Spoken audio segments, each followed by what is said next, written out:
ripeto, ci sono dei ristoranti che hanno carte vini bellissime in Friuli. Certo. Ci sono altri ristoranti che hanno lista vini, la chiamo io. E me è la stessa roba. Non è la stessa cosa. No. La carta vini è costruita in base al tuo locale, quello che tu fai. Bravo. No? Io ho visto rappresentanti costruire la carta vini. Mi è successo di un produttore addirittura che ha fatto la carta vini Pensa a a un te. ristorante. Il produttore. Questo ristorante faceva carne.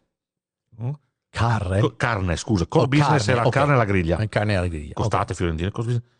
E questo produttore gli ha fatto praticamente mezza carta vini e gli ha inserito i suoi vini.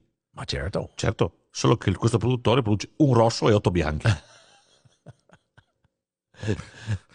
Cioè, mi veniva da ridere a me. Cioè, io rido un bel queste cose ribolla qua. gialla con la tua bistecca fiorentina. Ma io rido su queste cose, ma come fate a fare così? Ma poi è chiaro che anche la gente, non può essere lui, non devo essere io per forza, ci sono bravissime persone che sanno fare il lavoro anche meglio di me, però la carta vini la devi costruire in base al tuo menù.